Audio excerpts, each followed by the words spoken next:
შიიტები თვლიან, რომ თითქოს და მუჰამედს უნდოდა ანდერჩი ჩაეწერა ვინ იქნებოდა მისი მემკვიდრე. ეს არის აბუ ბაქრი, ეს არის ომარი, ეს არის ალი და ეს არის ოსმანი. ეს 4-ეული დიდი ღვაწლით სარგებლობს მუსლიმურ უმაში. ყველაზე უფრო დიდი ბრძოლები და ყველაზე მეტად გაუჭირდათ მუსეილიმასთან ბრძოლა. დაამარცხეს მუსეილიმა, მაგრამ საკმაოდ ძვირი დაუждათ მუსლიმებს. და რაც თავარია ოსმანის დროს დასრულდა ყურანის რედაქცია. ყურანის კორპუსი შედგება 114 სურათ. იყოფა ორად, არის მექური სურები და არის მედინური სურები. და ეს არის მთავარი გზამკვლევი ყველა მუსლიმს. ეს არის წმინდა სიტყვა ალლაჰის, რომელიც არ იცვლება და არ შეიცვლება არასდროს. და დღეს რაც აგვაქვს ჩვენ ყურანი, ეს არის ოსმანის რედაქტირება. ხალიფატი შექმნა ომარმა, ყურანის რედაქცია გააკეთა კუფელები ტრადიციულად ალის მომხრეები არიან და მოხდა ბრძოლა იქ. ეგრეთ წოდებული აკლემის ბრძოლა. ბრძოლა დაიწყო, ალის მომხრეებმა დაამარცხეს მეამბოხეები, ტალხა მოკლეს, დაიჭრა და მერე მოკვდა, ზუბაირა გაიქცა და მერე ვიღაც ბედუინმა მოკლა. საბოლოო ჯამში შეთანხმდნენ და დაიდო ხელშეკრულება. ორივე უნდა მოუკლათ. 661 წელს ალი მოკლეს. ხარიჯიტებმა მოკლეს. და შეეხება მუავიას. მუავიაზეც მოაწყვეს თავდასხმა, მაგრამ გადარჩა მუავია. ეს გაუთავებელ 14 საუკუნეების გიორგიას უკვე. ამათი შერიგება მე არ ვიცი ამ საკითხში. საბოლოო ჯამში მივიღეთ განპობილი ისლამი. მოგესალმებით ყველას, დროების YouTube გვერდზე ვაგრძელებთ გადაცემათა ციკლს სახელწოდებით მოგზაურობა წარსულში, სადაც ჩვენი უცვლელი მეგზურია ისტორიკოსი გუბა სანიკიძე. სწორედ გუბაზის დამსახურებით ჩვენ გზას ვიკვლევთ ისტორიის ლაბირინთებში და ამ ჯერზე ვსაუბრობთ კონფლიქტების ისტორიაზე, მის არსზე, მის წარმოშობასა და განვითარებაზე. გადაცემის პირველი ნაწილი მიეძღვნა ისტორიას იმის შესახებ თუ როგორ გაჩნდა და წარმოიშვა ისლამი, ვისაუბრეთ მუჰამედზე, ვისაუბრებთ იმ გარემოებაზე, იმ გარემოზე, სადაც განვითარდა ისლამი, როგორც რელიგიური მიმდინარეობა და მივადექით ძალიან მნიშვნელოვან ეტაპს მუჰამედის მემკვიდრეობისას და კონფლიქტის ძირებს სუნიტებსა და შიიტებს შორის, რომელიც დღემდე გრძელდება და ძალიან სერიოზულ გავლენას ახდენს არა მარტო მუსლიმანურ სამყაროზე, ასე ვთქვათ, არამედ მსოფლიოს გეოპოლიტიკაზეც. სწორედ ამ ხრივ ჩავთვალეთ, რომ იქნება ძალიან საინტერესო ჩვენი მსმენელისა და მაყურებლისთვის, დროების მსმენელისა და მაყურებლისთვის ამ მიგვეძღვნა ცალკე გადაცემა სწორედ ამ თემისთვის. სანამ გუბას მივცემ შესაძლებლობას მოგვიყვეს სუნიტებსა და შიიტებს შორის დაპირისპირების საფუძვლებზე, კიდევ ერთხელ მინდა გთხოვოთ გამოიწეროთ დროების YouTube არხი, მოიწონოთ, გადააზიაროთ, ეს ჩვენ ძალიან დაგვეხმარება და თქვენს გაგიადვილებთ წვდომას ჩვენს მიერ მომზადებულ კონტენტზე, ანუ შინაარსზე, იმ პროდუქტზე, რომელიც ძალიან მნიშვნელოვანი არის არა მარტო ისტორიის უკეთესად გასაცნობად. გუბას, მუჰამედი ცოცხალი აღარ არის და იწყება ახალი ერა, ახალი ეპოქა, შეიძლება ასე ითქვას, რაც უშუალოდ მუჰამედის მემკვიდრეობას ასახავს. როგორ განვითარდა მოვლენები? მივესალმები ჩვენს მაყურებელს და მსმენელს, ვაგრძელებთ იმ ეპოპეას, რასაც ქვია ისლამის საფუძვლები და უკვე მივადექით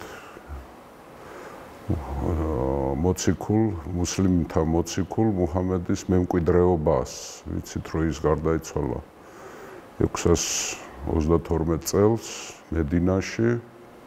აქვე დავაანონსოთ გუბას, რომ ჩვენ აუცილებლად გვექნება ცალკე ვრცელი გადაცემა უშუალოდ ისლამის როგორც რელიგიის საფუძვლებზე. ასე ვფიქრობ მე, რომ მოგვიანებით მე მსგავსებებსა და განსხვავებებზე მათ შორის ყველა ტრადიციული რელიგიებთან მიმართებაში, როგორც არის ქრისტიანობა, იუდაიზმი. კი ბატონო, კი ბატონო. მუჰამედის გარდაცვალების შემდეგ მუსლიმური უმა არის ხალხი. ოღონდ ეს არ ნიშნავს ეთნიკურობას, ეს ნიშნავს რელიგიურ ერთობას, ანუ მუსლიმური უმმა დავარქვათ ასე.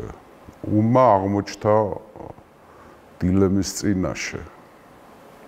მუჰამედის მემკვიდრეობა. რა თქმა უნდა, სასულიერო მემკვიდრეობა მათ მიიღეს ყურანის სახით, მოგვიანებით მე ყურანზე ვისაუბრებთ. ჯერ ყურანის სრული კორპუსი არ არსებობს, მაგრამ საფუძვლები, რომელიც უკვე მიღებული აქვთ, დასრულებულია ყურანის გადმოცემა. ოღონდ გაფანტულია ძალიან, ზოგი ამას წერდა პალმის რტოებზე, ზოგი ამას წერდა ქვაზე, მაგრამ უმრავლესობა ზეპირად იმახსოვრებდა. ანუ სრული რედაქტირება ყურანის ჯერ არ არსებობს, მაგრამ რაც შეეხება მის საერო მემკვიდრეობას, ანუ ვის ხელში რჩება ამ ხელა ახალი სახელმწიფო, ხო, რასაც მუსლიმთა სახელმწიფო ქვია, ხო, რომელიც უკვე თითქმის მთელ არაბეთის ნახევარკუნძულზე გადაფენილი, ხო? არ არსებობს მისი ანდერძი. თუმცა ამ საკითხთან დაკავშირებით არის ძალიან საინტერესო ამბები, რომელიც ჩვენ უნდა ვახსენოთ რა. საერთოდ როცა მიდის საუბარი იგივე მუჰამედის მუსლიმთა ცხოვრების წესზე და ასე შემდეგ და ასე წყარო საიდან მოდის? რა არის ჩვენთვის წყაროები? უმეტესად წყაროები არის ეგრეთ წოდებული ჰადისები, ანუ ამბები, მოთხრობები. აი ყურანი პლუს ჰადისები, აი ეს ორი კორპუსი ნიშნავს სუნას. ანუ სუნიტების მთავარ, მე მოგვიანებით ვისაუბრებთ ამ ჰადისების გარეშე ისლამი წარმოუდგენელი, იმიტომ რომ ძალიან ბევრი რამ, რაც ჩვენ ვიცით ისლამის შესახებ, ძალიან ბევრი რამ ჩვენ ვიცით ჰადისებიდან და არა ყურანიდან. ყურანში მაგალითად მუჰამედი 4 ჯერაა მოხსენიებული, მხოლოდ და მხოლოდ. როცა იესო ქრისტე ისა თორცდები 25 ჯერ არის მოხსენიებული. მაგრამ ეს მე გადავდოთ, როცა ისლამის თეოლოგიაზე ვისაუბრებთ, ხო? არის ასეთი ცნობა, რომ თითქოს და სიკვდილამდე ცოტა ხნით ადრე, როცა უკვე ავადიყო მუჰამედი, ბევრი თვლის რომ ის მოწამლეს. თუმცა ამის დამადასტურებელი საბუთები არ არის, თუმცა არის ასეთი მოსაზრება, ხო? მუჰამედმა მოითხოვა ანდერძის ჩაწერა. მას უნდა ანდერძი დაეტოვებია, მაგრამ ავად იყო უკვე ისა, მაგრამ ომარმა, მისმა ერთ-ერთმა მთავარმა თანამებრძოლმა უარი განაცხადა, რომ ჩვენ გვაქვს უკვე მემკვიდრეობა, ჩვენ მივიღეთ ყურანი, ვიცით საღვთო სიტყვა რა არის, ამიტომ ანდერძი არ არის საჭირო. განსაკუთრებით ამ ვერსიას აპელირებენ შიიტები. შიიტები თვლიან, რომ თითქოს და მუჰამედს უნდოდა ანდერძში ჩაეწერა, ვინ იქნებოდა მისი მემკვიდრე და რა თქმა უნდა ისინი თვლიან, რომ ალი უნდა ყოფილიყო ეს. ჩვენ მივიღეთ მემკვიდრეობა 4 განსაკუთრებული ძალმოსილების ადამიანი მუჰამედის გარემოცვის. ეს არის აბუ ბაქრი, ეს არის ომარი, ეს არის ალი და ეს არის ოსმანი. ეს 4-ეული განსაკუთრებული ავტორიტეტით სარგებლობს და დიდი ღვაწლით სარგებლობს მუსლიმურ უმაში.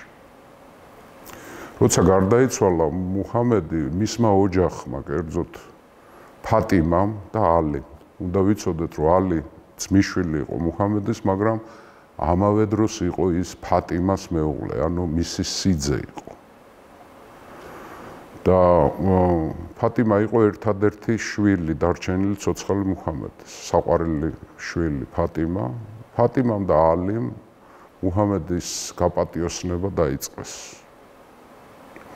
ამ დროს ხდება ასეთი ამბავი, ეს მედინაში ხდება, იკრიბებიან ანსარები. ვინ არიან ანსარები? მედინელები. ეკელები არიან მუჰაჯირები, ვიცით ხო ჩვენ? ანსარები იწყებენ საუბარს თუ ვინ უნდა იყოს მემკვიდრე. ამ ანსარების შეკრებას ესწრებიან, ცოტა მოგვიანებით შეუერთდნენ აბუ-ბაქრი და ომარი. ისინი არ არიან ანსარები, ისინი არიან მუჰაჯირები.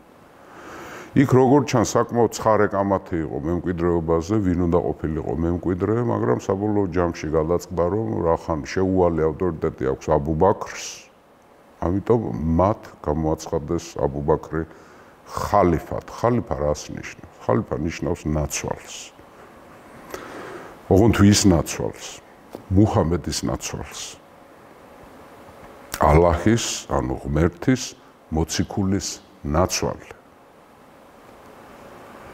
საგულისხმოა ის, რომ ეს პირველი შეკრება აბუ-ბაქრის გახალიფების საკითხი გადაწყდა ისე, რომ ალი და მუჰამედის ოჯახის არც ერთი წევრი არ ესწრება ამას. ეს ერთ-ერთი მთავარი პრეტენზიაა შიიტების.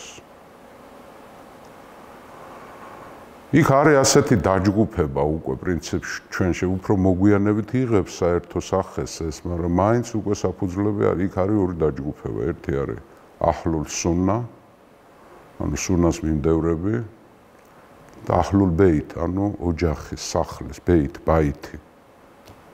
ანუ არიან ალის მომხრეები და ფატიმას მომხრეები. და არიან, დავარქვათ ასე, ალის და ფატიმას არა მომხრეები. ასე უფრო სწორი იქნება, ცოტა გაუგებარი ტერმინი ვთქვი, მაგრამ ვთქვათ ასე. აირჩიეს აბუ-ბაქრი. ალისთვის ეს სიურპრიზი აღმოჩნდა, მაგრამ ალის დარწმუნება აიღო თავის თავზე ომარმა, ასევე ძალიან გავლენიანმა კაცმა. იქ არის ორი ვერსია, რომ თითქოს და საკმაოდ რთული საუბარი იყო ალის და ომარ შორის. სუნიტები ამბობენ, რომ ომარმა დაარწმუნა, ალიმ ჩვეულებრივად მიიღო, პრობლემები არ შექმნა, მაგრამ ახლა დავანებოთ თავი, ალი დაეთანხმა აბუ-ბაქრის ხალიფობას. საერთოდ ალის პერსონაა ძალიან საინტერესო რა. დაეთანხმნენ, აბუ-ბაქრი გახდა ხალიფა 632 წელს, მაგრამ ძალიან ხშირად ხდება ხოლმე ძლიერი მართველი როცა მიდის, მის შემდეგ მის მემკვიდრეებს პრობლემა აქვთ ერთიანობის, კონცენტრაციის და ასე შემდეგ. მაშინვე დაიწყო არაბულ ტომებში მღელვარებები და აჯანყებები. ძალიან ბევრი ტომი, განსაკუთრებით ბედუინების ტომმა გამოაცხადა, რომ ჩვენ ფიცი გვქონდა მუჰამედზე მიცეული, მაგრამ აბუ-ბაქრთან ჩვენ არაფერი არ გვაკავშირებს. ჩვენ თავისუფლები ვართ. ამავე დროს საინტერესო ამბები ხდება არაბეთის ნახევარკუნძულზე, განსაკუთრებით სამხრეთში, იემენში, ჰადრამაუთში, იამამში.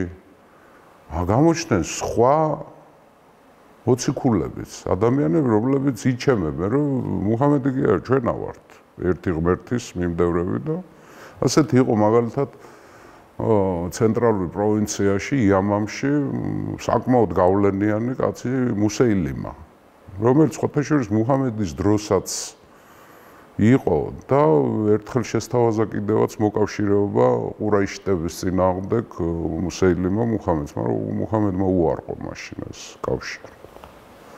დაიწყო აჯანყებები. იემენში, ჰადრამაუთში, ომანში, კუნძულ ბაჰრეინზე, იამამში, იშლება მუჰამედის შექმნილი სახელმწიფო, თეოკრატიული სახელმწიფო და აბუ-ბაქრს მოუწია სასწრაფოდ რეაგირება, სრული კონცენტრირება მოხდა და საინტერესო რა არის, აბუ-ბაქრი ამავე დროს არის მუჰამედის სიმამრი. ხატიჯას მერე მუჰამედს ცოლები ყავდა და ყველაზე ასე ითვლება, რომ ყველაზე საყვარელი ცოლი ხატიჯას შემდეგ იყო აიშა. ანუ აბუ-ბაქრის ქალიშვილი. ანუ აბუ-ბაქრი გარდა მიმდევრობისა არის მისი ახლო ნათესავი, სიმამრეა ბოლოს და ბოლოს მუჰამედის, ხო? აბუ-ბაქრმა დაიწყო სწრაფი მოქმედება და მუსლიმთა სამხედრო შენაერთები ჩამოაყალიბა 11 რაზმად გაყო და დაიწყო აჯანყებების ჩაქრობა. ჩამოთვალეს პროვინციები იემენში, ბაჰრეინში, ჰადრამაუთში, იამამში და ასე შემდეგ და ასე შემდეგ. ყველაზე უფრო დიდი ბრძოლები და ყველაზე მეტად გაუჭირდათ მუსეილიმასთან ბრძოლა. დაამარცხეს მუსეილიმა, მაგრამ საკმაოდ ძვირი დაუჯდათ მუსლიმებს. ამ ბრძოლაში მარტო 500 მუჰამედის მიმდევარი დაიღუპა. მუჰამედის მიმდევრებს ეძახიან საჰაბებს. საჰაბები არიან თანამბრძოლნი, თანაშემწენი. საჰაბების რიცხვზე არაა ჩამოყალიბებული მოსაზრება, რამდენი უნდა ყოფილიყო, ანუ ვინც იცნობდა, ვინც მის ქადაგებას მოესწრო, ვისთანაც ურთიერთობა ჰქონდა მუჰამედს, ხო? არის ასეთ სხვადასხვა მონაცემები, რომ 4000-დან 12000-მდე უნდა ყოფილიყვნენ. სულ საჰაბები, ვინც დაიჩემებდა, რომ მუჰამედს იცნობდა. არის კიდე ასეთი მოსაზრება 15000-იც უნდა ყოფილიყო, მაგრამ არა მეტი, ანუ საკმაოდ შეზღუდული რაოდენობა და მუსეილიმასთან ბრძოლაში მარტო ასეთ საჰაბი 500 კაცს დაიღუპა. ეს 500 კაცი ვინ არის? ეს არის ის ხალხი, ვინც იცის ზეპირად ყურანის სურები. მუჰამედისგან იცის, დაიზეპირეს, ხო? დანაკარგი ისეთი იყო, რომ აბუ ბაქრთან მივიდა ომარი და უთხრა, რომ ასე ვერ გავაგრძელებთ ჩვენ. იმიტომ ბევრი იხოცება, დროც გავა, ცოდნეები გარდაიცვლებიან, ვინც ზეპირად იცის ყურანი, ამიტომ ვიფიქროთ, რომ რაღაცა ერთი სახე მივცეთ და წერილობითი სახე მივცეთ. მოიწვიეს განათლებული კაცი ზეიდ იბნ საბიტი. წერა-კითხვის ცოდნები, რომელსაც დაევალა ეს. მოაგროვე. დაიწყეს მოგროვება. აგროვებდნენ ყველგან, მექაში, მედინაში, იემენში, ყველგან, ვისაც კი რამე ქონდა, უმეტესწილად ეს იყო პალმის რტოებზე, პალმის ნეკნებზე ასე ეძახიან კიდე, პალმის ნაწილი არის ასეთი, იმაზე დაწერდნენ, ქვებზე და რაც თავარია, დაუძახეს იმ ხალხს, ვინც ზეპირად იცოდა ყურანის სურები. ზოგმა ერთი ნაწილი იცოდა, ზოგმა მეორე ნაწილი იცოდა, მთლიანად ახლა ასე ვერ იტყვი, რომ ვინმე სწოდნა. თუმცა იყვნენ ასეთი ადამიანები. ზეიდმა დაიწყო ესა, მაგრამ აბუ ბაქრი ვერ მოესწრო ამას, მაგრამ მასალები შეგროვდა. მის დასრულებას აბუ ბაქრი ვერ მოესწრო. და პრინციპში მალე გარდაიცვალა 2 წელიწადში აბუ ბაქრი გარდაიცვალა. აბუ ბაქრის დროს მოხდა პირველი დაზვერვითი ლაშქრობები ბიზანტიასა და ირანში. დიდი სამხედრო წარმატებები არ ყოფილა, მაგრამ გარკვეული ინფორმაციების შეგროვება ბიზანტიელების და ირანელების სახელმწიფოების შესახებ ხდებოდა ასეთი სამხედრო სადაზვერვო ოპერაციები. ამ დროს ბიზანტია და ირანი სასტიკად დასუსტებულები არიან, დაასუსტეს, 700 წლოვანი პერმანენტული ომები ჰქონდათ. ძალიან დასუსტებულია ორივე იმპერია. აბუ ბაქრის გარდაცვალების შემდეგ, საკმაოდ ძლიერი იყო ალის დაჯგუფება, მაგრამ შეუვალი ავტორიტეტით სარგებლობს ასევე ომარი, ანუ უმარ იბნ ალ-ხატაბი.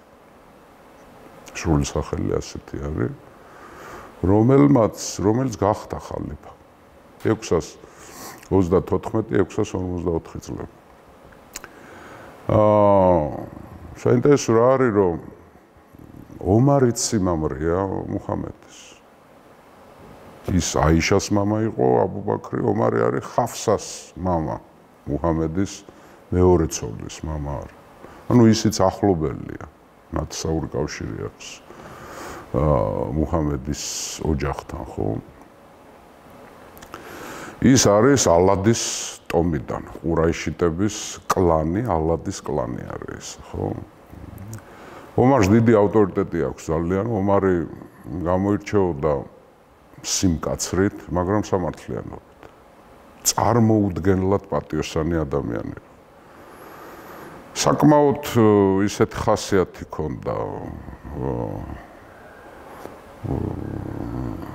არ იყო მშვიდი კაცი, იყო ემოციური კაცი, იყო ემოციას ატარებდა ყოველთვის, მაგრამ იყო ეს ხაზგასმით უნდა ვთქვათ, ეს იყო, რომ იყო ძალიან სამართლიანი კაცი. სწორედ ომარი არის საფუძველთა საფუძველი სახალიფოს ჩამოყალიბებაში, იმიტომ რომ აბუ ბაქრის მანდამენტს ბევრი რეფორმები არც გაუტარებია და ვერც მოასწრო, 2 წელი იყო. ომარის დროს იწყება დიდი დაპყრობითი ომები, კერძოდ ირანის წინააღმდეგ და ბიზანტიის წინააღმდეგ. ცნობილი ბრძოლები არის იარმუქთან ბიზანტიელების არმია გაანადგურეს, აი სარდალი არის ის ხალიდ იბნ ვალიდი, ცნობილი გენერალი, რომელიც უჰუდის ბრძოლაში მუჰამედის წინააღმდეგ იბრძოდა, მერე ისლამი მიიღო. ხალიდ იბნ ვალიდმა გაანადგურა ბიზანტიის არმია. ასევე მოხდა დიდი ბრძოლა, ორი ბრძოლა კადისიასთან და ნაჰავანდთან, სადაც სპარსელები გაანადგურეს სასანიდების ჯარი. და მოხდა მესოპოტამიის დაპყრობა. მთლიანად ირანის არა, მაგრამ მესოპოტამია დაიპყრეს. დაიპყრეს ეგვიპტეც, დაიპყრეს სირიაც. გვახსოვს ომარის დროს მოხდა იერუსალიმის დაპყრობაც. ხო? მან დაიწყო საინტერესო რამ, ამ დაპყრობილ ქვეყნებში მან დაიწყო სამხედრო ბანაკების შექმნა. ანუ არაბები რო იკავებდნენ ქვეყანას, გარნიზონებს ნაკლებად აყენებდნენ, ახლა უკვე პირველად ისინი გავიდნენ არაბული სამყაროს მიღმა, ისლამური სამყაროს მიღმა. აქამდე რასაც ყვებოდით, ეს იყო შიდა არაბული და შიდა ისლამური თემები, მაგრამ ახლა პირველად უკვე გავიდნენ სხვა პროვინციებში, სადაც სხვა იმპერიებია, სხვა ხალხები ცხოვრობს, სხვა რელიგიებია. ირანში მაზდეიანობა არის, ბიზანტიის ამ იმაში რა ქვია, პროვინციებში, ეგვიპტეში, სირიაში უკვე არიან ქრისტიანები. ზოგი დიოფიზიტი, ზოგი მონოფიზიტი, ხო? ამიტომ ახალი ადმინისტრაციული სისტემა შემოიღო ომარმა. შემოიღო რა? პირველი რითაც გარანტია რა არის, ეს სამხედრო ძალა. ამიტომ ამ პროვინციებში მან დაიწყო სამხედრო ბანაკების შექმნა. ქალაქებში არ არიან, მაგრამ დიდ ქალაქებთან ადრე ახლოს არიან. მაგალითად, ასეთ სამხედრო ბანაკი იყო კაირო, დღევანდელი ეგვიპტეს დედაქალაქი. ასეთი ერაყში ასეთი იყო ჩრდილოეთში კუფა. ეს დავიმახსოვრეთ, კუფა ერთ-ერთი ყველაზე დიდი სამხედრო ბანაკი იყო და ქალაქ ბასრასთან ახლოს ასევე სამხედრო ბანაკი არის, ხო? ამითი აკონტროლებენ ისინი. მან შემოიღო ადმინისტრაციული ტერიტორიული რეფორმა გაატარა და რაც მთავარია, ომარმა მიიღო კანონები დაპყრობილი ხალხების და არამუსლიმების მიმართ. აი, დაიპყრეს ხო ქვეყანა, როგორ უნდა მოექცნა. ისლამურ ადმინისტრაციული სამართალი იცნობს ასეთ ტერმინს ზიმია. რას ნიშნავს ეს? ზიმია არის პირდაპირ ორ თარგმნოთ შეთანხმების ხალხი. ან ხალხი, რომელთანაც შევთანხმდით. ზიმიები არიან არამუსლიმები. უმეტესწილად ესენი არიან ქრისტიანები, ებრაელები, მაზდეიანებიც, ხო? როგორ უნდა მოექცეთ მათ? დაიდო ასეთ ხელშეკრულებას ზიმიებთან, რომ გარანტიები და ვალდებულებები. გადასახადები. ომარმა დაადო გადასახადი არამუსლიმებს ჯიზია, ეს არის რელიგიური გადასახადი. თქვენ უნდა გადაიხადოთ ჯიზია. გარდა ამისა, მიწაზე გადასახადი, ეს არის ხარაჯა. ხარჯი, იქიდან მოდის სიტყვა. და გარდა ამისა, მუსლიმებისთვის ცალკე დააწესა გადასახადი უშრი. უშრი არის მეათედი. თვითონ მუსლიმების. ანუ ხარაჯა და ჯიზი არის ზიმიებისთვის და უშრი არის მუსლიმებისთვის. ახლა ეს გადასახადი რას გაძლევს, რას აძლევს დაპყრობილ ხალხებს? პირველი, რა აეკრძალათ დაპყრობილ ხალხებს? აეკრძალათ იარაღის დარება. აეკრძალათ ახალი საკულტო ნაგებობების აშენება. ძველი რჩება, ხელს არ ახლებენ, სრული ავტონომია აქვთ. მაგალითად, ზიმიებს აეკრძალათ ღამე მოგზაურობა. ქალაქის დატოვება არ შეიძლება, ღამე სახლში უნდა იჯდა. ზიმიებს აეკრძალათ განსაკუთრებული ყველანაირ ტანსაცმლის დარება, განსაკუთრებული ტანსაცმელი უნდა ჩაეცვა. ზიმიებს აეკრძალათ ერთ სართულზე მაღალ სახლში ცხოვრება. საკმაოდ ისეთი დამთრგუნველი კანონებია, მაგრამ მუსლიმებს აქვთ ასეთი ამბავი. რას ამბობენ? სამაგიეროდ ზიმიები დაცულები არიან ფიზიკურად, არამ ხელს არ კიდევს არც მათ ქონებას, არც მათ საკულტო ნაგებობებს. და რაც მთავარია, განთავისუფლებული არიან სამხედრო ბეგარასგან. ზიმიები არ იბრძვიან. ზიმიებს ევალებათ მუსლიმი, რომელსაც ღამე დაათენდება, უნდა მიიღონ, უმასპინძლონ, საჭმელი აჭამონ, გაისტუმრონ, ღამე გაათევიონ. მუსლიმებს ევალებათ, თუ მუსლიმს ვირვე მოსდევს მოსაკლაოდ, უნდა გადაარჩინონ. ასე რომ ეს გადასახადები უშრი მუსლიმებისთვის, ხარაჯა და ჯიზია ზიმიებისთვის. ახლა დღესაც მიდის საუბარი, რომ აი ეს იყო დამთრგუნველი, ეს არ იყო თანასწორობა, ეს, მაგრამ ახლა ჩვენ გვაქვს საუბარი შუა საუკუნეებს. ხო? ახლა ჩვენ შეიძლება ჩვენი მდგომარეობით გამსაზღვროთ, მაგრამ ახლა მაშინ სხვა სიტუაციაა. ხო? ომარი გამოირჩევა განსაკუთრებული პატივისცემით და განსაკუთრებული პატიოსნებით და ის მედინაში ცხოვრობს. მაგალითად, მან განავითარა სავაჭრო გზები, ხელს უწყობს სავაჭრო გზებს, აყვავება დაიწყო ხალიფატმა. როცა ეგვიპტე დაიპყრეს, ეგვიპტე იყო ბეღელი. სოფლიოს ბეღელი იყო, ყველაზე მეტი ხორბალი მოდიოდა ეგვიპტეში და ამბრი სხვა პროვინციებს ყოველთვის შიმშილობის პრობლემა ჰქონდა და ომარმა გადაწყვიტა ეს პრობლემა, კერძოდ რა ქნავან. ეგვიპტეში ნილოსიდან წითელ ზღვამდე იმპერატორ ტრაიანეს მიერ იქნა ადრე რომის იმპერიის დროს იყო გაყვანილი არხი, რითაც ნილოსი უკავშირდებოდა წითელ ზღვას. მაგრამ მერე საუკუნეების განმავლობაში ეს უდაბნომ წაიღო და ამოივსო და რაღაც მეხსიერებდა. ომარს უთხრეს, რომ არისო ამის საშუალება. ანუ ეგვიპტიდან ხორბლის გამოტანის პრობლემა იყო, ტრანსპორტირების პრობლემა იყო. ომარმა აღადგინა ეს არხი, ტრაიანეს არხი და ეს ზღვასავით დაიძრა ეს ეგვიპტური სიმდიდრე, ხორბალი, მარცვლეული, საჭმელი, სასმელი და გაივსო იმპერიის დანარჩენ, განსაკუთრებით ჰიჯაზს, მექას და მედინას, ამის შემდეგ შიმშილის პრობლემა არ არქოა, რომელიც ხშირად დგებოდა მოუსავლიანობის გამო. ომარი 10 წელია მართავს, მაგრამ მოხდარა ერთ-ერთი ლოცვის დროს მას დაესხა ესეთი ადამიანი სახელად ფირუზი. სხვადასხვა მოსაზრება არის, ზოგი ამბობს, რომ ეს ფარული მაზდეიანია, ზოგი ამბობს, რომ ფარული ქრისტიანია. ახლა რატო დაესხა მას? ეს ფირუზი ხელოსანი იყო, რომელიც სპარსეთთან გადმოსახლდა, მექაში ცხოვრობდა, მედინაში ცხოვრობდა, ბატონი ყავდა თავის მას და ერთხელ ომარს შეხვდა, გადაეყარა და თხოვა ხალიფას, რომ ეს ჩემი ბატონიო, ცუდად მეკცევა. და ბევრი გადასახადი დამადო და იქნებ ჩაერიო და ომარმა უთხრა, რომ უნდა მოითმინო. თუმცა არის ვერსია, რომ მე აპირებდა თითქოს და ომარი, რომ იმ ბატონისთვის ეთქვა წესიათ მოიქეცია. აქედან ჩანს რა, რომ ხალიფა ხალხთან ურთიერთობებში, ჩვეულებრივ ურთიერთობებში. ამ კაცს ამ ფირუზს ქვია მეორე სახელიც, აბულულუ. აბულულუ დაესხა ომარს თავზე და დაარტყა დანა ხანჯალი. ზოგი ამბობს, რომ 16 ჭრილობა, ზოგი ამბობს 3 ჭრილობა. მერე იყოფა ვერსიები, რომ მერე თვითონ თავი მოიკლა, როცა გამოეკიდნენ. მაგრამ არის შიიტური ვერსია, რომ ეს გადარჩა, გაიქცა და სხვათაშორის ირანში არის ასეთი დღესასწაული, სადაც ზეიმობენ ომარის მკვლელობას. შიიტები. ეს ფირუზი ითვლება ზოგიერთი შიიტისთვის გმირი. შემთხვევით რომ ისიც მუსლიმი იყო.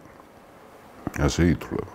ომარი გარდაიცვალა, მაგრამ ომარს ჰქონდა დაბარებული ასეთი რა, როგორ უნდა მოხდეს არჩევა ხალიფას.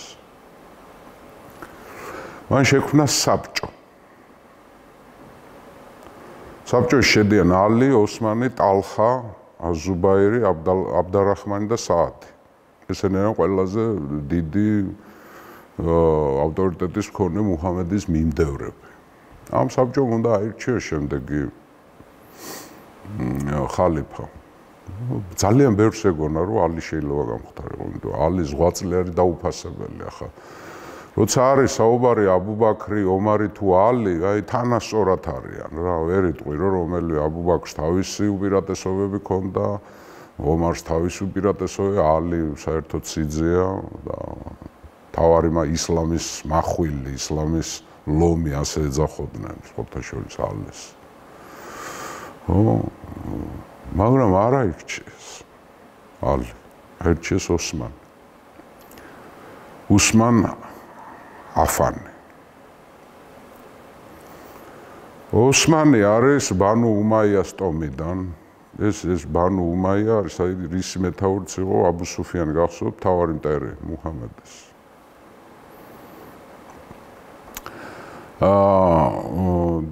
გარდა ამისა უსმანი არის სიძე მუჰამედის. თან არის ორგზის სიძე. ანუ ჯერ მას ყავდა მუჰამედის ქალიშვილი რუქაია ცოლად, რუქაია რო გარდაიცვალა, მერე მოიყვანა მეორე მისი ქალიშვილი უმულ კუსუმი. ამიტომ ოსმანს ეძახიან ორჯერ განათლეული, ორჯერ გაწყინებული, ასე ეძახოდნენ, რომ ბედნიერი კაცი იყო, რომ მოციქულის ორი ქალიშვილის მეუღლე იყო. ოსმანი არის განათლებული კაცი, წერა-კითხვის მცოდნე კაცი. და ამავე დროს არის ძალიან მდიდარი კაცი. აი მაგალითად მე ისე ინფორმაციისთვის ოსმანმა როცა ალიმ და ფატიმამ იქორწინეს, ოსმანმა ალის უყიდა ძალიან ძვირფასი აბჯარი.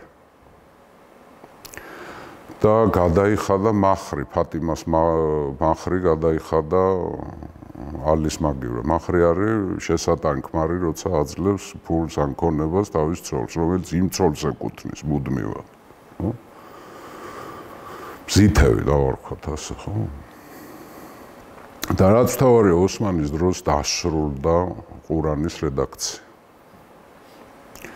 აი ცნობილმა ზეიდ იბნ საბიტმა საბოლოოდ დაასრულა ყურანი.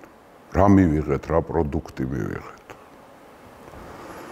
ყურანი ვიცით, ისლამური გადმოცემით, ისლამური ვერსიით, რომ ეს არის ალაჰის სიტყვები, რომელიც მთავარანგელოზმა ჯიბრაილმა აუწყა მუჰამედს და მუჰამედი არის გამტარი, რომ ხალხისთვის გადაეცა. ესა ბოლო ბეჭედი, ბოლო სიტყვა ალაჰის, ხო? ყურანის კორპუსი შედგება 114 სურადან. იყოფა ასე. ხო? იყოფა ორად, არის მექური სურები და არის მედინური სურები, ხო? ანუ მექაში დაწერა ჰიჯრამდე, ანუ გადასვლამდე მედინაში და მერე შემდეგ, ხო?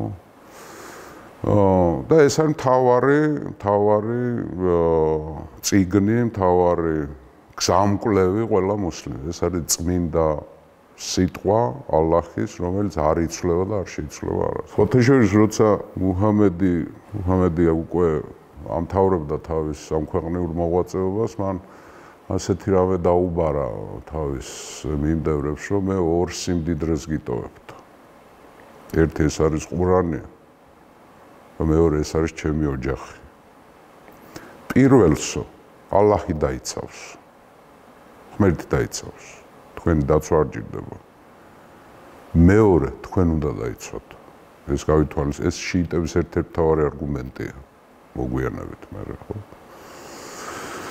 გარდა ამისა, ყურანს ერთვის ჰადისები, გითხარით მე თქვენ, ჰადისები ეს არის სუნას კორპუსი, ხო? საღვთო კანონმდებლობა, სადაც არის ჰადისები არის ამბები, მოთხრობები მუჰამედის შესახებ. ეს არის რელიგიური, ადმინისტრაციული, ცხოვრებისეული, მისი სიტყვები, მისი ფიქრები, სხვათაშორის მისი დუმილიც. აი თქვათ რაღაცა რო შეეკითხნენ და არ გასცა, პასუხი არ გასცა არავის. ესეც ჰადისი. ჰადისები იმდენია, რომ საბოლოო ჯამში არავინ არ იცის რამდენი. ჰადისების რაოდენობა რამოდენიმე 10,000-ია. მაგალითად, ერთ-ერთი ყველაზე დიდი ჰადისოლოგი და ვინც ჰადისები შექმნა, ეს არის ალ-ბუხარი. ხოთეშორის გვიან ცხოვრობდა ეს მე-19 საუკუნეში. არის ასეთ გადმოცემა 700,000 ჰადისი გაიარა, მაგრამ დაადასტურა 7,400. ხო? არიან ჰადისების ავტორები იბნ ტაიმია, აბუ დაუდი, ალ-ბუხარი, ტირმიზი, რავი, ბევრი არიან ავტორიტეტული. ხო, მაგრამ არის ჰადისები, რომელიც არის ძლიერი, ასე ეძახიან და არის სუსტი ჰადისები. რა იგულისხმება ამაში? ჰადისად ითვლება ის ამბავი. ჰადისები ჩაწერილია მე რამოდენიმე საუკუნის მერე. მათი კლასიფიცირება მოხდა, მაგრამ ჰადისი რო ძლიერი იყოს, უნდა დაადასტუროს, ვინ მოგიყვა შენ, ვინც შენ მოგიყვა, იმას ვინ მოუყვა, იმას ვინ მოუყვა, იმას ვინ მოუყვა, ანუ უნდა ჩავიდეს მუჰამედამდე ეს ამბავი. და ამ მომყოლებს შორის რამოდენიმე კაცი შეიძლება იყოს, რამოდენიმე თაობა, არც ერთი არ უნდა იყოს ცუდი ავტორიტეტის. ან მატყუარ არ უნდა იყოს, ან ბოროტი კაცი არ უნდა იყოს, ან რაღაცა უბედურება არ უნდა იყოს. ანუ კარგი ადამიანების მიერ გადმოცემ. თუ ესეთი წვეტა არის სუსტი ჰადისი. არ ითვლება. ამიტომ საკმაოდ შრომატემადი საქმე იყო ჰადისების წერა, მაგრამ საუკუნეების განმავლობაში ჩამოყალიბდა, მაგრამ რიცხვი არავინ არ იცის რამდენი. იმიტომ რომ ვიღაცა რაღაცას თვლის, სწორედ ძლიერ ჰადისად, ვიღაცა არ თვლის.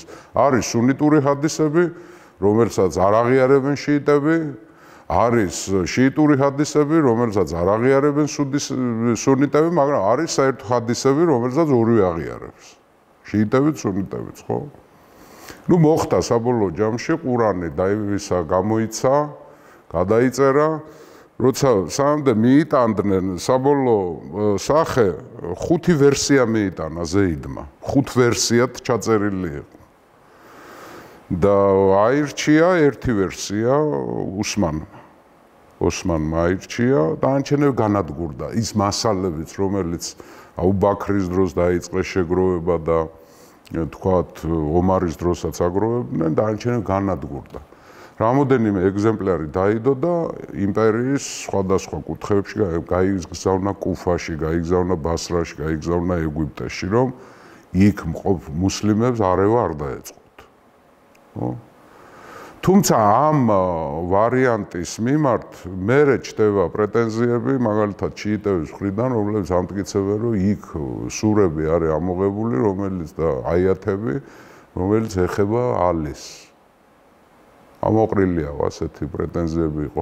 მოგვიანებით ხარიჯიტებს უჩნდებათ იქ გარკვეული პრეტენზიები, მაგრამ საბოლოო ჯამში მაინც ყველა მაღიარა ეს და დღეს რაც აგვაქვს ჩვენ ყურანი, ეს არის ოსმანის რედაქტირებით.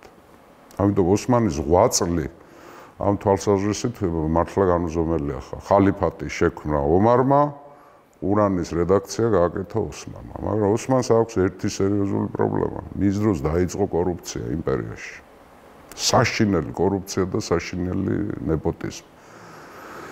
აღარ აქცევს ყურადღებას ახარც მუჰაჯირებს, აღარც ანსარებს და თანამდებობებზე ნიშნავს ომაელების გვარიდან, ანუ ბანუ უმაია, ხო, ომაელების გვარიდან თავის ნათესავებს ნიშნავს რა ყველგან. ამან დიდი უკმაყოფილებები გამოიწვია. მის დანიშნული გუბერნატორები კორუფციებში არიან ჩაფრულები.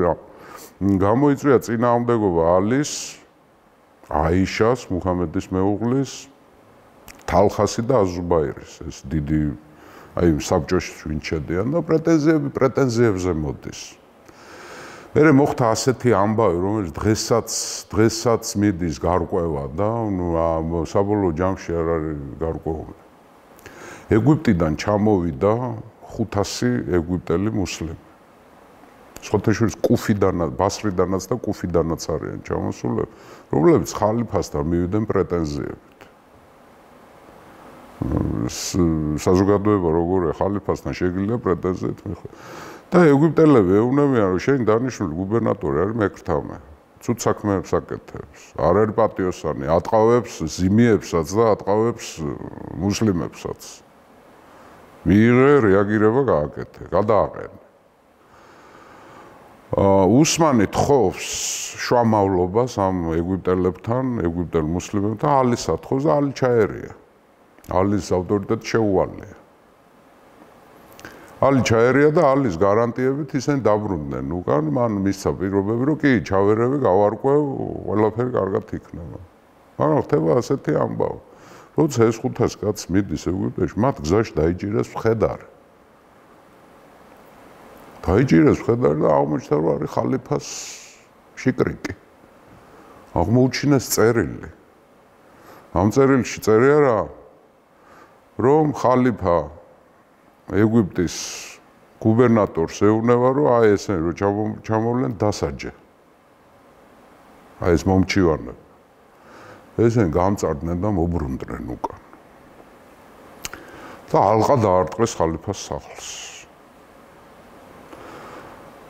ოსმანი ამბობს, რომ მე აფეშვაში არ ვარ, სხვათა შორის ალიც ადასტურებს ამას, რომ ოსმანი აფეშვაში არ არის. ეს დოკუმენტი შექმნა მერვანმა, ოსმანის ნათესავმა და ამავე დროს დივანმაც. საბოლოო ჯამში მაინც ასე გამოდის, რომ აი შიიტების და სუნიტების თანხმდებია, რომ ოსმანი არ იყო არაფერშვაში და მერვანის ბუდიში და ნაჩალიჩებია ეს. მერვანის ინტრიგები ხო დავარქვათ ასე ხო, მაგრამ ძალიან ძიმე სიტუაცია ამ ეგვიპტელებში ბევრი ალის მომხრეების, სხვათა შორის ამ მოაჯანყეებში სხვებით შეუერთდნენ მედინის მკვიდრებიც, იმიტომ რომ აი კორუფცია და ნეპოტიზმი აუტანელია იმპერიაში რა. სხვათა შორის ერთ-ერთი მეთაური ამ მეამბოხეების არის აბუ-ბაქრის შვილი, პირველი ხალიფას. საბოლოო ჯამში რა მოხდა, არავინ არ იცის რა. არის ვერსია, რომ თითქოს შეთანხმდნენ ალი შუამავალად. ხო, ალიმ რომ დაიცვას ხალიფა, თხოვა ოსმანმა რომ დამიცავია. ორივე მისი შვილი, ჰასანი და ჰუსეინი იარაღით იცავს ხალიფას და ალყაში არის რა. 40 დღე გაგრძელდა ეს ალყა. გადაუკეტეს წყალი, ითხოვენ გადადგომას ხალიფას. სახალხო განწყობები მანდამაინც ამბოხების საწინააღმდეგო არ არის, იმიტომ რომ როგორც ჩანს უკმაყოფილება დიდი იყო ოსმანის მიმართ და მისი კლანის მიმართ, ომაილების მიმართ. ამ დროს სირიაში გუბერნატორად ზის ოსმანის ნათესავი მუავია. დავიმახსოვთ, ეს ის მუავია, გახსოვთ აბუ სუფიანი, ტერი, მუჰამედის ერთ-ერთი მთავარი, ვისმა ცოლმაც ხამზა მოაკვლევია. აი იმ აბუ სუფიანის შვილია მუავია, გუბერნატორის სირიის. ეს არ დაგვავიწყდეს სამნიშნულოა. ეგვიპტის გუბერნატორი. სირიის გუბერნატორი. სირიის ყველაზე მდიდარი პროვინციის ეგვიპტე და სირია იყო. და საბოლოო ჯამში არის რაღაც ვერსია, ვითომ ოსმანის ერთ-ერთმა მცველმა ქვა გადმოაგდო აივნიდან და ზოგი ამბობს, რომ მოკვდა, ზოგი ამბობს, რომ დაიჭრა ერთ-ერთი მეამბოხე. მერე თითქოს მეზობელი ეზოდან გადმოვიდა რამოდენიმე, მათ შორის ეს აბუ-ბაქრის შვილი, ზოგი ამბობს, აბუ-ბაქრის შვილი არ არის მკვლელი, ზოგი ამბობს, რომ არის მკვლელი, გაურკვევლად არის. ერთ სიტყვით, რამოდენიმე კაცმა შეაღწია ხალიფას ოთახში, სადაც ის ყურანს კითხულობდა, ახალ გამოცემულს, ახალ დამტკიცებულს და მოკლეს ხალიფა ოსმანი. ანუ უკვე რამე ვიღეთ ჩვენ, მეორე მოკლული ხალიფა. ომარი მოკლეს, ოსმანიც მოკლეს. აი აქ იწყება უკვე ფიტნა. ფიტნა რა არის? ფიტნა არის თანამედროვე ენაზე არის ომი, სამოქალაქო ომი. ისე რომ გადამოვთარგმნოთ აი არაბული სიტყვიდან, ხო? ეს არის ძალიან ესეთი მრავალის შინაარსის არის, ეს არის არეულობა, ესაა გამოცდა, ეს არის ღვთისრისხვა, ბევრი რაღაცები. სამოქალაქო დავარქვათ. მოკლეს ოსმანი. კანდიდატურა უკვე არის მარტო ალის, მაგრამ ერთი ამბავი ხო, რაც მთავარი ოსმანის კორუფციის წინააღმდეგ მიდის აიშაც, მუჰამედის ცოლის ქვრივი და ზუბაირა და აზუბაირა და ეს რა ქვია. ტალხაც, საბჭოს წევრები, ხო, მაგრამ ალი აირჩიეს. მაგრამ მოხდა ერთი რამე რა. იმ მუავიამ სირიიდან შემოითვალა, რომ სანამდე მკვლელებს არ გადმომცემთ, მე ალის ფიცს არ მივცა. სირიის გუბერნატორი, ოსმანის ნათესავი. ალის პოზიცია ხშირად ყოველთვის ამას ამბობს, ალის პოზიცია არის, რომ მე როგორ უნდა გადმოგცე, შენ თუ ფიცს არ მაძლევ, მე კერძო პირი ვარ. მომეცი ფიცი და მე გადმოგცე, დაგსჯი. სხვათა შორის ეს პრეტენზიები არის ალის მიმართ აიშას მხრიდანაც და სხვების მხრიდანაც, რომ აი, რატო არ დასაჯენ? არ დაისაჯენ ესენი რა მკვლელები. თუმცა ისიც არაა გარკვეული ვინაა მკვლელი. იმ ოთახში რა მოხდა? არავინ არ იცის. და მუავიამ სირიაში გამოაცხადა დაუმორჩილებლობა, ალის არ დაემორჩილა, ალის გამოუცხადეს დაუმორჩილებლობა აიშამა აზუბეირმა და ტალხამაც, რომლებიც გადავიდნენ მექაში, ეს სულ ყველაფერი მედინაში ხდა, დედაქალაქი მედინა. გადავიდნენ მექაში დაიწყეს თავიანთი მომხრეების შეკრება, ისინიც არ აღიარებენ ალის. და ბოლოს გადავიდნენ ბასრაში, და ბასრაში მათ ეგულებათ მომხრეები. აიშას, ტალხას და აზუბეირას. იქ კრებენ ჯარს, მაგრამ ალიც აღარ აყოვნებს, თავის ჯარით მიდის, იქ კუფა გითხარი, ხო? ეს დიდი სამხედრო კუფელები ტრადიციულად ალის მომხრეები არიან და მოხდა ბრძოლა იქ. ეგრეთ წოდებული აკლემის ბრძოლა. რატო აკლემის? იმიტომ ბრძოლის ველზე აიშა იჯდა აკლემს. ბრძოლა დაიწყო, ალის მომხრეებმა დაამარცხეს მეამბოხეები. ტალხა მოკლეს, დაიჭრა და მერე მოკვდა, ზუბეირა გაიქცა და მერე ვიღაც ბედუინმა მოკლა. სხვათა შორის აიშას არ უნდოდა ბოლო მომენტში ომი, თავს იკავებდა, არ უნდოდა ეს, და მერე კიდევ ეს ზუბეირა და ტალხა დაესიენ ერთმანეთს, ორივეს უნდოდა ხალიფობა. რომ ალის რო დავამხობთ, ან მე ვიქნები, ან შენ იქნები და შეუთანხმებლობა იყო. საბოლოო ჯამში დამთავრდა იმით, რომ ორივე მეამბოხე მამაკაც დაიღუპა და ალი მტყვეთ აიყვანა აიშა. ამის შემდეგ აიშა პოლიტიკაში აღარ ერევა, ის ბრუნდება მასში მედინაში და ალი ძალიან დიდი პატივით და ყოველგვარი იმის გარეშე ყველანაირ დაფასებით ცხოვრობდა მე სიბერემდე იქ. ხო? მაგრამ დადგა საკითხი ახლა, რა უქნა მუავიას და სირიას? სირია არის უმდიდრესი პროვინცია. მუავია როგორც ჩანს, ახლა ვინმეს მოწონს, ახლა შეიტევს მოწონთ არ მუავია არის კარგი ადმინისტრატორი. მუავიამ ძალიან კარგი ურთიერთობა დაამყარა იქაურ ქრისტიანებთან. ეს ძველი ბიზანტიური პროვინცია, მაგრამ მუავია აღმოჩნდა ძალიან კარგი ადმინისტრატორი. მუავიას დროს გადასახლა ძალიან ბევრი არაბული ტომი სირიაში, მათ შორის ჰადრამაუტის ტომები, იემენური მებრძოლი ტომები გადავიდნენ და დიდი სამხედრო ძალა ყავს. აქვს ფული, აქვს ქონება. არ ემორჩილება ალის. საქმე მივიდა ომამდე. 657 წელს ეფრატზე, დღევანდელი სირიის ტერიტორიაზე, ქალაქ რაკასთან ახლოს, სიფინის ველზე მოხდა დიდი გრანდიოზული ომი. სხვადასხვა შეფასებები არის, ვის რამდენი ყავდა დაწყებული 70,000-დან დამთავრებული 200,000-მდე, მაგრამ სადღაც აი მეცნიერები, სამხედრო სპეციალისტები თანხმდებიან, რომ სადღაც თითოეულს ყავდა 130,000-130,000-იანი, ანუ გრანდიოზული ომია. მონაწილეობს ყველა. ოჯახებია გაყოფილი შუაში. მამა ერთ ბანაკშია, სირიელი დავარქვათ სირიელების ბანაკში, შვილი კუფელები, ერაყელების ბანაკში, ალის ბანაკში, ხო. დიდხანს ზომეს ერთმანეთი რა. დიდხანს გაგრძელდა ეს. სხვათა შორის ორივე მხარეს იყვნენ ადამიანები, ვისაც არ უნდოდა ეს ომი. იქეთაც, აქეთაც. უფრო არ უნდოდა ალის ომი, ალი არიდებდა თავს ომს. საერთოდ ალი ყოველთვის არიდებდა შარს და ომს თავს, მაგრამ ძალიან ხშირად არ გამოდიოდა ეს. თუმცა მისი მომხრეებიც საკმაოდ აგრესიულები იყვნენ.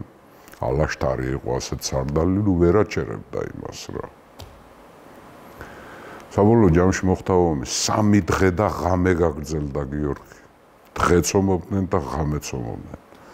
ძალიან ბევრი ხალხი დაიღუპა. ალის მხრიდან 25,000 კაცი დაიღუპა, მუავიას მხრიდან 45,000 კაცი დაიღუპა.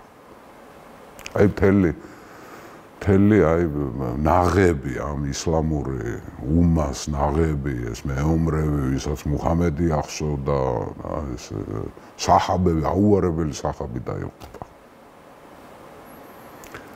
და საბოლოოდ გადადის ალის მხარეზე უკვე უნდა გაიმარჯვოს და მოხდა რა მუავიას ბრძანებით ბრძოლის მესამე დღეს ჩამოატარეს ზავის მოთხოვნის წესი იყო არაბებში ასეთი რა მხედარი შუბით და ამ შუბზე ჩამოკიდებულია ყურანი ეს ნიშნავს რომ მოლაპარაკება გვინდა და მუავიას მხრიდან ჩამოიარა ასეთმა მხედარმა ყურანის ეტრატებით და ალი დაეთანხმა. თუმცა მის ბანაკში ორად გაიყო მოსაზრება, ერთი ნაწილი იძახის, რომ არ დავიხიოთ უგან და აგერ ცოტა დარჩა და მოვიგებთ და დამთავრდება ეს ლეგიტიმაციის საკითხი, ხოლო მეორე ნაწილი იძახის, რომ არ გვინდა რა, დაუწყვიტეთ ერთმანეთი, ნათესავებს, ძმებს, შვილებს ხოცავთ. საბოლოო ჯამში შეთანხმდნენ და დაიდო ხელშეკრულება. ხელშეკრულება გულისხმობს, რომ მშვიდობა უნდა ჩამოვარდეს და უნდა შეიქმნას მსაჯულთა საბჭო, თითო კაცი თითო მხრიდან, რომელმაც უნდა დაადგინოს ეს ლეგიტიმაცია, ვინ არის ხალიფა, ხო? ალი არის ხალიფა თუ არ არის, მუავია ვინ არის საერთოდ, ეთანხმება თუ არ ეთანხმება, დაიდო ხელშეკრულება ორი მხრიდან, სხვათა შორის ალიმ თავის წარმომადგენლად დაასახელა ის კაცი, რომელიც მის მომხრე არ იყო. აი ალი ასეთი კაცი იყო რა, რაღაც სიმპათიებს იწვევს ნამდვილად რა, ყოველთვის თავს არიდებდა სისხლის ყრას. უფრო მორწმუნე იყო ვიდრე სახელმწიფო მოღვაწე. მაგრამ უდიდესი, უმამაცესი კაცი იყო. მის მომხრეებში გაჩნდა დიდი განხეთქილება და ერთი ნაწილი მისი მხედრობის ამბობს, რომ ცუდად იქცევი შენ ალი. იმიტომ რომ ეს ფიტნას ბედი შენი გადასაწყვეტი არ არის და არ ჩენი მომხრეების. ამას ალაჰი წყვიტავს. ომი უნდა დამთავრდეს ბოლომდე, უნდა მივიყვანო და ალაჰი გადაწყვიტავს, ვინ იქნება გამარჯვებული, ვინც გამარჯვებულია, ის მართალია. შენ არ აქვს უფლება ამის. და საბოლოო ჯამში მის არმიას 12,000 მხედარი გამოეყო. უკმაყოფილები. ამათ თქვიათ ხარიჯიტები, ხარაჯა გასვლას ნიშნავს.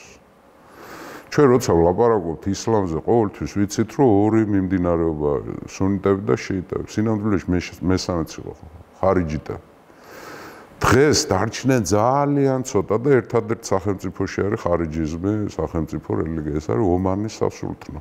სხვათა შორის თუ ხართ დაკვირვებული, როცა მოლაპარაკებები მიდის შიდა ისლამ ირანელებს და საუდელებს შორის, ანუ შიიტებს და სუნიტებს შორის, სულ ომანში იგრიბებიან. თუ ის ნეიტრალური ტერიტორიაა, ასე ჩავთვალოთ რა. სხვათა შორის ძალიან მშვიდობიანად, თავის დროს ძალიან აგრესიული მიმდინარეობა იყო. მაგრამ საბოლოო ჯამში ასე ჩამოყალიბდნენ, ხო? ალიმ ერთხელ დაამარცხა ეს ხარიჯიტები. ალის ემტერებიან ძალიან. და ხარიჯიტები თვლიან, რომ უბედურება მოდის ორი კაცისგან, ალისგან და მუავიასგან. ამიტომ ორივე უნდა მოუკლათ, რომ ისლამი გადარჩეს. და ხარიჯიტებმა დაგეგმეს ეს. რომ ერთ დღეს ორივე უნდა მოუკლათ. 661 წელს ალი მოკლეს. ხარიჯიტებმა მოკლეს. რაც შეეხება მუავიას, მუავიაზეც მოაწყოს თავდასხმა, მაგრამ გადარჩა მუავია. მივიღეთ რა მესამე მოკლული ხალიფა. გრანდიოზული გლოვა არის ალის მომხრეებში, ახლულ ბეითში, მუჰამედის ოჯახში. და მემკვიდრედ გამოცხა ალის ორი ბიჭი ყავს ფატიმასგან. სხვა ცოლები წყავდა ალის და სხვა შვილებიც. ჰასანი და ჰუსეინი. რა თქმა უნდა, ჰასანი გახდა ხალიფა. მაგრამ ცოტა ხანი იყო, 6 თვე იყო მარტო. ახლა როცა ამბობენ, ამათ მე რასაც გიყვებთ, ამას ეძახიან ისლამში მართლმორწმუნე ხალიფები, ანუ არჩეულები არიან. მე დინასტიები ვიწყო. სუნიტებისთვის არიან ესენ მართლმორწმუნეები. აი შიიტები პირველ სამ ხალიფას არ აღიარებენ, არც აბუ ბაქრს, არც ომარს და არც ოსმანს. ისინი მიიჩნევენ, რომ ალია მემკვიდრე. და გეტყვით რატო? რატო თვლიან ასე, ხო?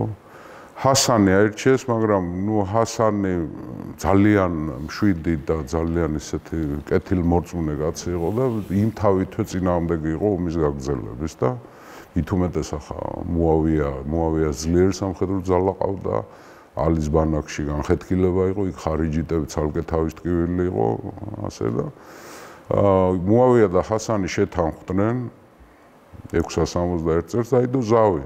შეთანხმება რას ნიშნავს? ხალიფა ხდება მუავია, მაგრამ მუავიას სიკვდილის მერე საბჭო აირჩევს ახალ ხალიფას. საბჭო აირჩევს. მუავიას აეკრძალა თავის მემკვიდრეებზე გადაცემა. და კიდევ მესამე მუხლი იყო ალის მომხრეების ამნისტირება არავის ხელი არ უნდა ახლოს. მუავია ხალიფა შეთანხმდნენ. მაგრამ 680 წელს მუავია გარდაიცვალა, მაგრამ მან დაარღვიაზა, მან თავისი შვილი იაზიდი გამოაცხადა მემკვიდრედ. აი აქედან იწყება უკვე ყველაზე რთული ამბავი. საინტერესო რა არის, მანამდე შიიტების პოზიცია არის ასეთი. ერთხელ მუჰამედმა, წინასწარმეტყველმა მოციქულმა მუჰამედმა გადირ ხუმის ეს არაბეთში არის რა ქვია ადგილი არის ასეთი გადირ ხუმი, იქ გამოაცხადა ასეთი რამ, სადაც მრავალი ზოგი ამბობს 100-ული, მაგრამ ბევრი ამბობს 1000-ული მუსლიმი იყო შეკრებილი, მუჰამედმა ხელი მოკიდა ალის და მან გამოაცხადა თითქოს რომ ასეთი ტექსტი მან ქუნთუ მავლახუ ვა ალი მავლახუ რას ნიშნავს ეს ვისთვისაც მე ბატონი ვიყავი იმისთვის იქნება ბატონი ალი ხო შიიტებისთვის ეს არის მთავარი არგუმენტი იმიტომ რომ ორივე მხარე ადასტურებს სუნიტური ჰადისებიც და შიიტური ჰადისებიც რომ ასეთი რამე მუჰამედს აქვს ნათქვა მაგრამ 14 საუკუნე გიორგი ყოველგვარი გადაჭარბების გარეშე მიდის დავა სიტყვა მავლა რას ნიშნავს არაბულს აქვს ერთ თვისება რა ვიცი ახლა მის სიმდიდრეზეც მეტყველებს მაგრამ გარკვეულ გაუგებრობებსაც ერთი სიტყვა შეიძლება ძალიან ბევრ რამეს ნიშნავდეს და ერთმანეთის გამომრიცხავს ან ერთმანეთის მონათესაა მავლა რას ნიშნავს ეს შეიძლება იყოს ბატონიც ეს შეიძლება იყოს ფარველიც ეს შეიძლება იყოს მეურვე მოურავი, მემკვიდრე, ადამიანი, რომელიც უფრო მეტად ზრუნავს შენზე, ვიდრე შენ ზრუნავ შენ თავზე. აი, ამასაც ნიშნავს.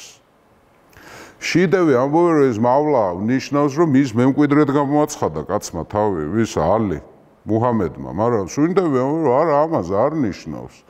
ალი მან გამოაცხადა მავლად, მაგრამ ეს ნიშნავს, რომ ოჯახში მის მერე უფროსი ეს არის, ახლულ ბეითში. დღესაც მიდის დისპუტი მიდის ფილოლოგიური, ენციკლოპედიური, იკრიბებიან, მაგრამ ვერ 14 საუკუნე ვერ თარგმნებიან ამას. მან ქუნთუ მავლახუ ვა ალი მავლახუ. ეს არის საბედისწერო სიტყვა ისლამისთვის, რომელმაც გამოიწვია ეს ფიტნა. ჰასანს დიდხანს არ უცოცხლია და მოკვდა არის სერიოზული ვერსია რომ მოწამლეს. ქალმა მოწამლა.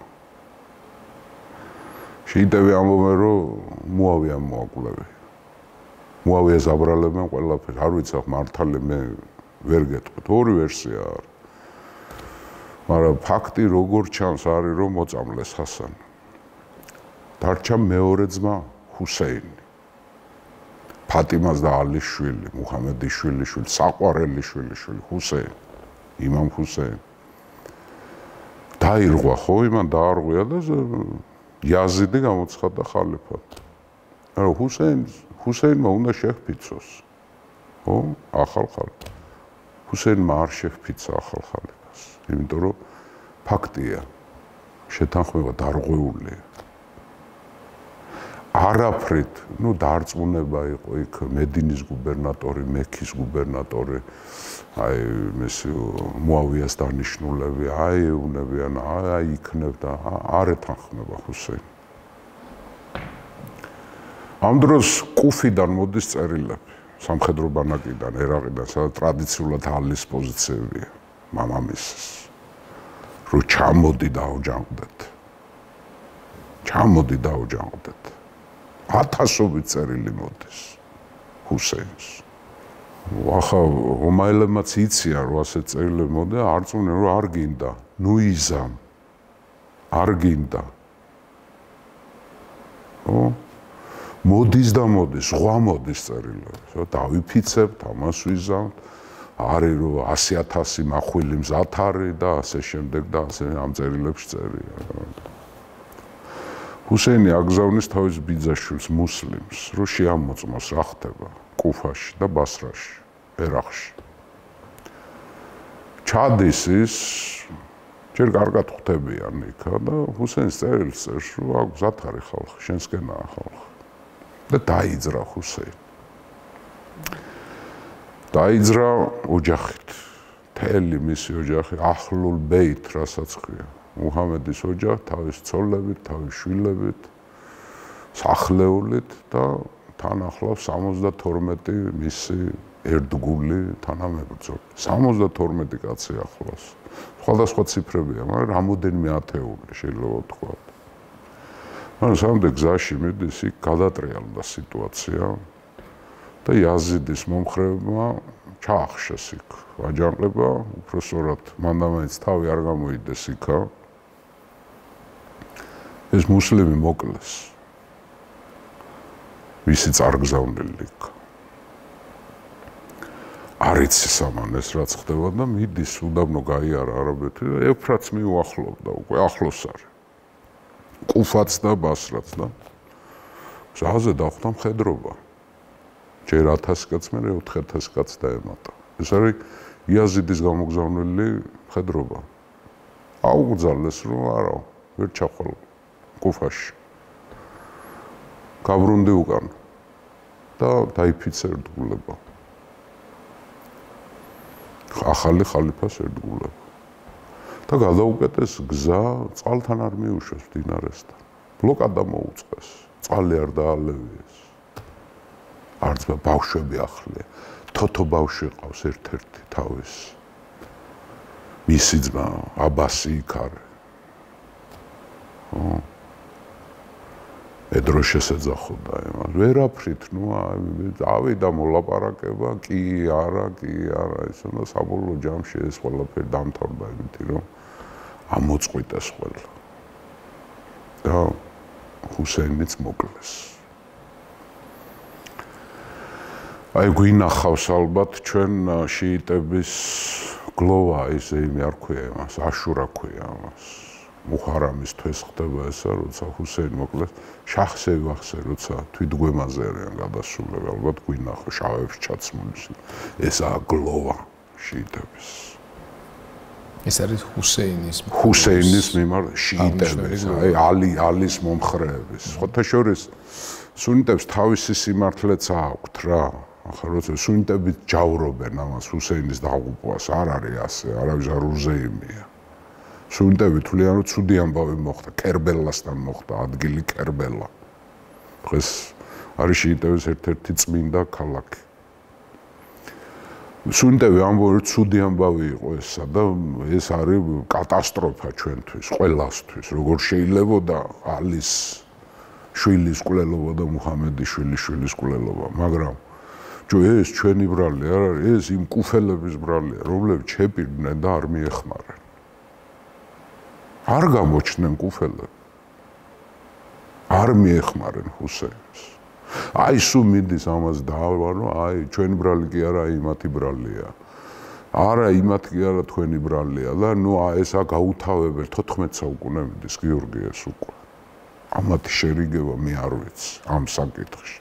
თუმცა არიან ახლა მუსლიმ მოღვაწეები შუა საუკუნეებშიც იყვნენ განათლებული ხალხი, ვისაც ცდელობა ჰქონდათ შერიგების. ახლა ეს უფრო დიდი წინააღმდეგობა ვიდრე კათოლიკებს და მართლმადიდებლებს შორის. ახლა კათოლიკებს და მართლმადიდებლებს შორის განხეთქილების თავი თემა იყო ფილიოკვე. ანუ ძეც, იმიტომ რომ ჩვენ ვამბობთ მართლმადიდებლები, რომ სულიწმინდა მამა ღმერთისგან გადმოდის, კათოლიკები ამბობენ, რომ ფილიოკვე ნიშნავს ძისგანაც გადმოდის, ან იესო ქრისტესგანაც გადმოდის და ამას მოყვა ეს ამბავი, მაგრამ აქ სისხლია დაქცეული, გიორგი. ჰუსეინი მოკლეს, ხო? ამიტომ არის შეურიგებელი ამბავია რა, აუტანელი ამბავია რა, არ პატიობენ ამას რა. ხო?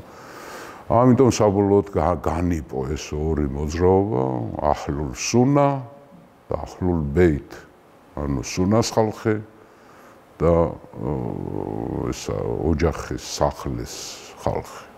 ხო? საბოლოო ჯამში მივიღეთ განპობილი ისლამი. ხარიჯიტები მერე ხარიჯიტებს ჰქონდათ პრობლემა ორივეს და სუნიტებიც და შიიტებიც ებრძოდნენ, იმიტომ ძალიან რადიკალები იყვნენ ისე. ბოლოს ამოწყვეტას წავიდნენ ხარიჯიტებს, იმიტომ რომ ისინი საერთოდ ორივე მხარეს ებრძოდნენ რა. საკმაოდ შეურიგებელი ხალხი იყო ისე. ახლა ომანში ცხოვრობენ 7-9-რად ხო.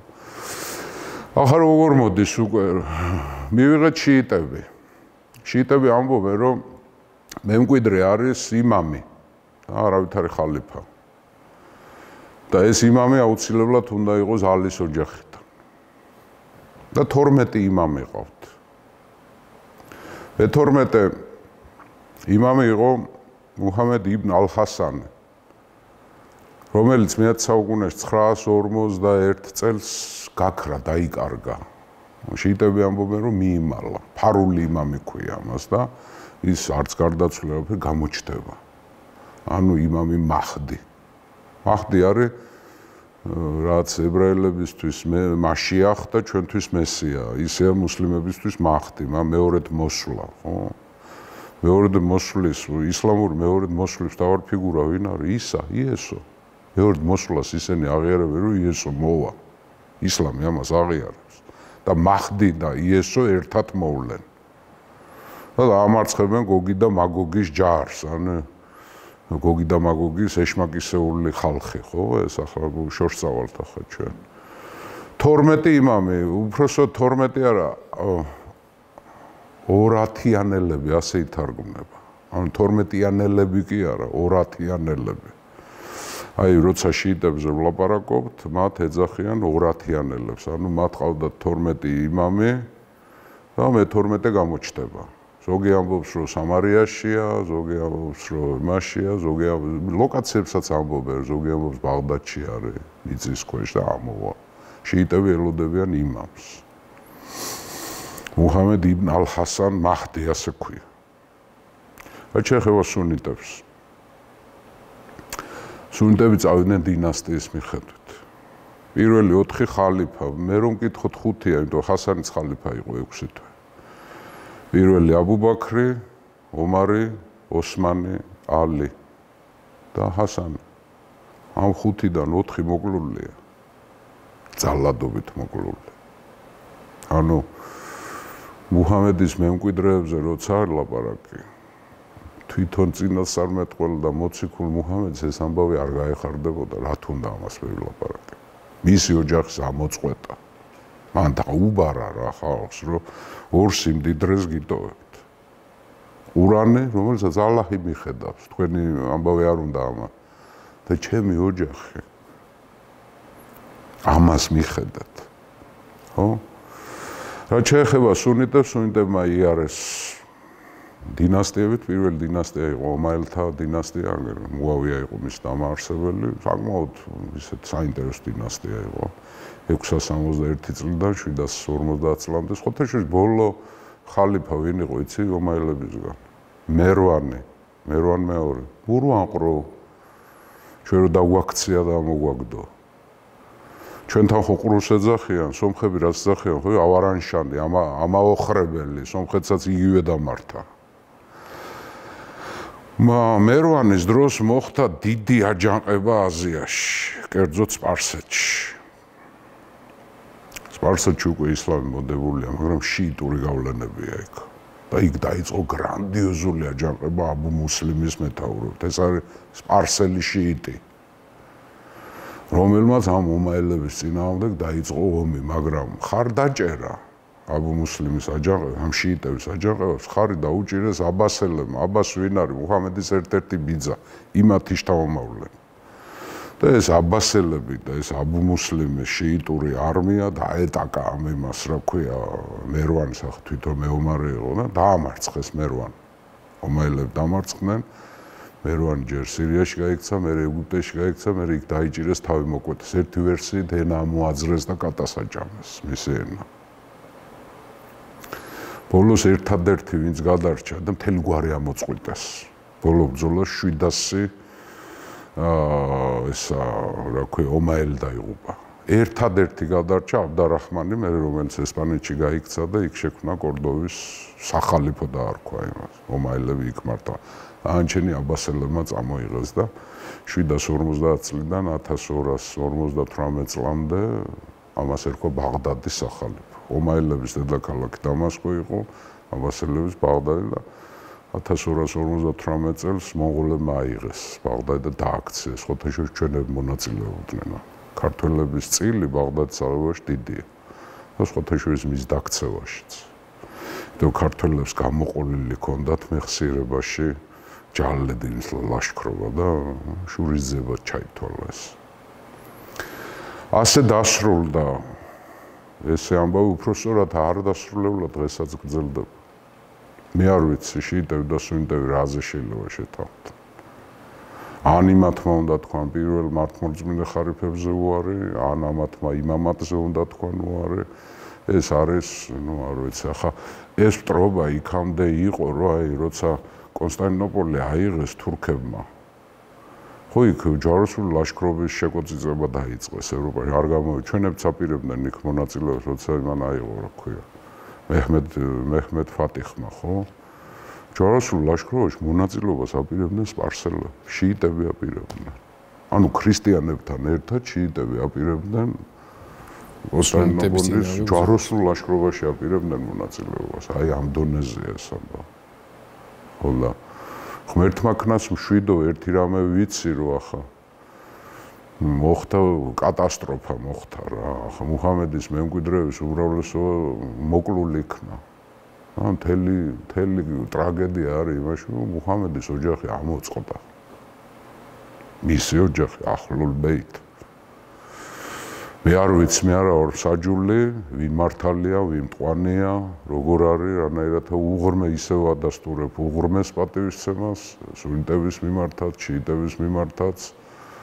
მაგრამ ეს მათი შიდა პრობლემაა. ჩვენ ვერაზოს ვერ ჩავერევით, ჩვენ საჯულები ვერ ვიქნებით ვერაზოს. ამიტომ ხანდახან მეცინება, რომ საერთაშორისო ორგანიზაციები რომ შუამავლობენ შიიტებსა და სუნიტებს შორის მოლაპარაკებებს. ახლა სასაცილოც აღარ არის ეს. ეს არ არის გაეროს თემა რა.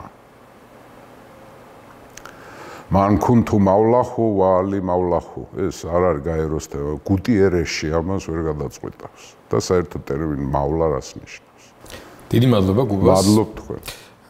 კიდევ ერთხელ გავიმეოროთ, რომ ეს არის ნაწილი სერიისა, რომელიც ეძღვნება კონფლიქტებს, მათ ისტორიას, მათ ძირებს, ფესვებს. იქნება კიდე მეოთხე კონფლიქტი ინდოეთ-პაკისტანი და მე დავხუროთ ეს თემა, იმიტომ ახლა კონფლიქტები იმდენი, მაგრამ ეს ცივილიზაციური კონფლიქტები.